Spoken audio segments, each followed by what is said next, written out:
വയനാട് ബത്തേരി സ്വദേശി ഹേമേന്ദ്രനെ കൊലപ്പെടുത്തി വനത്തിൽ കുഴിച്ചുമൂടിയ കേസിൽ പരാതിയുമായി കുടുംബം രംഗത്ത് വരികയാണ്. ഹേമേന്ദ്രന്റെ മൃതദേഹം വിട്ടുകിട്ടാൻ വൈകുന്നതിൽ മുഖ്യമന്ത്രിക്ക് കുടുംബം പരാതി നൽകി. DNA പരിശോധനാ ഫലം ഉടൻ ലഭ്യമാക്കണമെന്ന് ഭാര്യ സുബിഷ ആവശ്യപ്പെടുന്നു. രാഹുൽ KV ആണ് വിവരങ്ങളുമായി. രാഹുൽ, ഏത് സാഹചര്യത്തിലാണ് ഇപ്പോൾ മുഖ്യമന്ത്രിക്കുൾപ്പെടെ കുടുംബം പരാതി നൽകുന്നത്?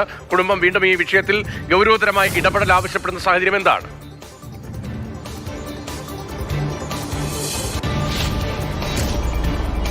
രതീഷ്, പ്രമാദമായ കേസാണ് ഹേമേന്ദ്രന്റെ കൊലപാതകം.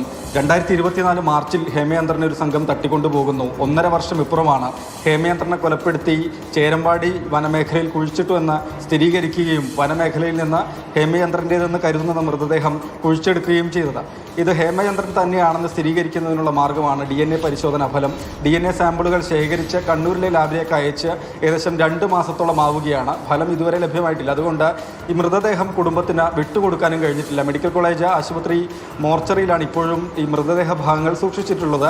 അത് വിട്ടുകിട്ടുന്നതിനുള്ള ഒരു പരാതി, ആശങ്കയാണ് കുടുംബം പങ്കുവയ്ക്കുന്നത്. DNA ഫലം അനന്തമായി നീണ്ടുപോകുന്നതിനുള്ള ആശങ്ക എന്ന രീതിയിലാണ് കുടുംബം മുഖ്യമന്ത്രിക്കും ഒപ്പം ജില്ലാ പോലീസ് മേധാവിക്കും പരാതി നൽകിയിട്ടുള്ളത്. ഈ ഫലം പെട്ടെന്ന് ലഭ്യമാക്കി മൃതദേഹം കുടുംബത്തിന് വിട്ടുകിട്ടേണ്ടതായിട്ടുണ്ട്. ഫലം അനന്തമായി നീണ്ടുപോകുന്നതിൽ ആശങ്കയുണ്ട്.